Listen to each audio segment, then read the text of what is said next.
So imagine this scene. There's a man named Kevin Blatt, a name that might not trigger recognition for the average person unless you've ever ventured into the seediest back alleys of Hollywood's shadow economy. His business card could vary. Well, say purveyor of forbidden footage nobody's supposed to know exists.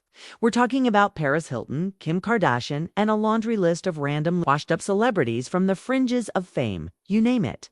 If someone possessed a compromising video and wanted it either buried forever or launched into the public eye, Kevin was the fixer you'd call. But lately, his name has resurfaced in the public discourse, and for one volatile, jaw-dropping reason. Meghan Markle. Now, here's the kicker. When Meghan exited the royal family and stepped directly into the messy, high-stakes circus of Hollywood and Netflix, all kinds of storylines started swirling. But nobody anticipated this level of heat. Online chatter began picking up steam, not just suggesting Meghan might have an old tape floating around, but hinting at something even more unhinged, that she could be entering the adult entertainment space now, actively producing content. Insane, right? Two completely separate but equally chaotic narratives. Either there's already an explicit tape ready to blow up, or Meghan's allegedly planning to film one intentionally. Both scenarios sound absurd, but somehow Kevin Blatt has allegedly been orbiting the heart of this chaos for over a decade. According to Kevin, somewhere around 2011 or 2012, a cryptic woman from Toronto, wealthy, reclusive, and a little suspicious, reached out to him out of nowhere. She claimed she was in possession of the tape. Meghan Markle, a photographer, and some disturbingly graphic scenes. This woman wasn't interested in making quick money, Kevin says.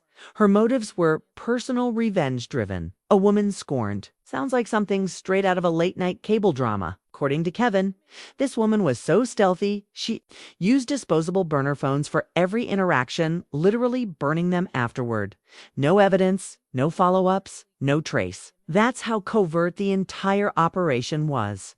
Kevin tried to go the professional route, asking for her email so he could send over a non-disclosure agreement. She refused, and then she disappeared. But before ghosting him completely, she supposedly told Kevin that the photographer involved was spiraling, losing his grip, panicking. Then, once Kevin allegedly reached out to Meghan's legal team, the whole situation imploded. The deal vaporized. No more discussion. Everything just stopped, or so it seemed. Because now, over a decade later, Kevin is re-emerging, showing up on podcasts, granting interviews, portraying himself as this misunderstood anti-hero. He says he's seen the footage, or at least glimpses of it, claims he has 2 screenshots featuring Meghan. Here's where things spiral into embarrassment. In one interview, Kevin whips out his phone like he's revealing a national secret, scrolls through and displays the supposed screenshots. And guess what? They're not from any leaked tape. They're scenes from a film Meghan acted in. An actual publicly available movie listed on IMDb. Cue the collective facepalm. The interviewer even calls him out right away. You could tell instantly from the lighting, the makeup, and the cinematic framing it's a legit movie scene. Kevin froze, busted in real time.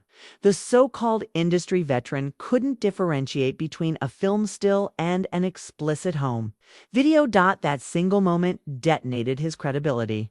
Because if he had genuinely seen the real tape, wouldn't he know that what he was holding wasn't it? But things get even weirder. Meghan Markle's legal team was contacted. They issued a complete denial, not just saying it wasn't her, but insisting no such footage even exists. But here's the part that raises eyebrows. They didn't sue him. Meghan, who's notoriously quick to file lawsuits or clap back against false reports, didn't take any legal action against Kevin. No cease and desist, no defamation claim, nothing. Why? Is it because she didn't want to amplify the story? Or is there a deeper, more strategic move playing out in the background? Kevin insists he was merely caught in the middle, not trying to exploit anyone, just doing what he's always done. But if that's true, then why does his behavior reek of desperation? From showing up on niche podcasts to recklessly name-dropping Kim Kardashian and Meghan Markle like clickbait bait, it feels less like industry protocol and more like a last-ditch hustle. Let's be real, if you had footage capable of destabilizing the British monarchy, you wouldn't be out here begging for YouTube views. You'd be sitting across the table from powerhouse attorneys, not flashing fake screenshots like they're trading cards at a high school lunch table. One of the most bizarre details. Kevin went into graphic, unnecessary description about what he allegedly saw. He claimed Meghan was wearing a Cartier tank watch, something she's been seen wearing publicly many times. He even claimed the watch had an engraving, "To Meghan from Meghan."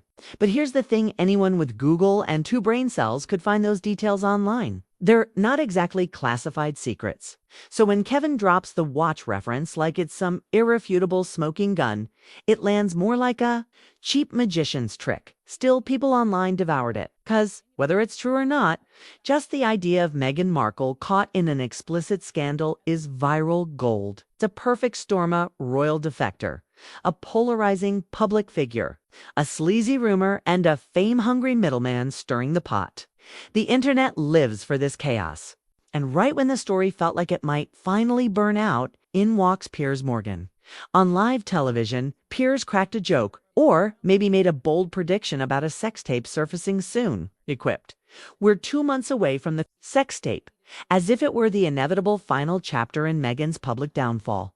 The remark blew up online instantly. Twitter, Instagram, TikTok, everything exploded. Suddenly, this insane rumor was getting co-signed, even indirectly, by one of Britain's most inflammatory media figures.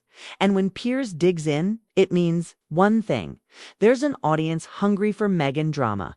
People started asking deeper questions, not just does the tape exist, but why is this happening now? To part of a coordinated media attack? To someone baiting Meghan into a meltdown?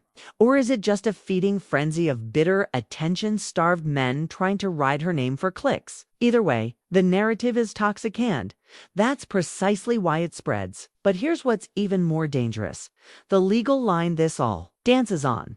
In recent years, revenge porn laws have gotten stricter. Every U.S. state has statutes criminalizing the sharing or even the threat of sharing intimate material without consent. So if Kevin truly had this tape and was trying to leverage it for notoriety or profit, he'd be wading into felony territory. And he's been around long enough to know it. So what's the truth? Is he lying outright, making up stories from nothing? Or is he skating a razor-thin legal edge, gambling that nobody calls him out in court? Strangely, Meghan's lawyers haven't taken the bait. They offered a denial, but no legal action followed. No lawsuit, no court filing, no restraining order. And that silence, it's louder than anything Kevin said. To some, it shows restraint. She doesn't need to validate garbage. But to others, it triggers suspicion. If someone accused you of being in an explicit video that doesn't exist, wouldn't you want to end that lie in a courtroom? The real unraveling began when people stopped focusing on Kevin's claims and started scrutinizing Kevin himself. He carries himself like some behind-the-scenes kingpin of secret footage, bragging about tapes that never surfaced, deals that never closed. But the moment he showed that movie still and tried to pass it off as bombshell evidence, the illusion collapsed. You'd think someone with that kind of experience would know better than to embarrass himself on camera. Instead, he pulled up a still from a studio film complete with professional lighting, proper framing, and a known co-star. That wasn't secret footage. That was a movie with an IMDb page. What made it worse was his reaction. He didn't clarify. He didn't apologize. Just laughed it off and kept going like nothing happened.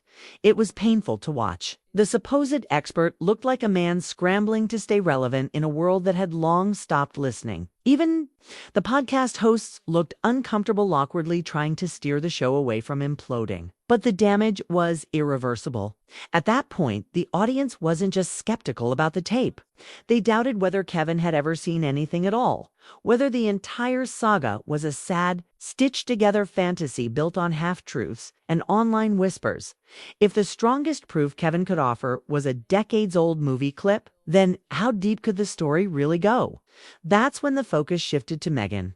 Not whether a video existed, but how she would respond. And surprisingly, she didn't. No statements, no countersuits, just calculated silence. That silence became its own talking point. Some interpreted it as strength. Others took it as eerie. Meghan's track record suggests she's not afraid to use legal firepower.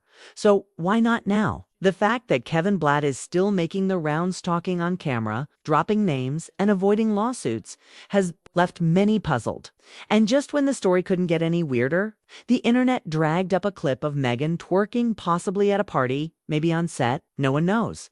Totally harmless. But even that got sucked into this scandal narrative. Suddenly, a light-hearted dance video was being painted as evidence that she was willing to cross lines for attention. The logic was non-existent, but that didn't stop people from running with it. Then came the most absurd theory yet, that Meghan had some sort of humiliation fetish. Yes, seriously, that all her public blunders, strange interviews, and now this resurfaced dance video were part of some elaborate, shame-fueled fantasy. The narrative shifted from gossip to character assassination. It wasn't about facts anymore. It was about erasing someone's dignity. In the end, Kevin Blatt may have lit the spark, but it was the audience that poured gasoline on the fire. Whether a tape ever existed stopped being the real question. What mattered more was how easily the public was willing to destroy someone's image based solely on suggestion, bias, and hate.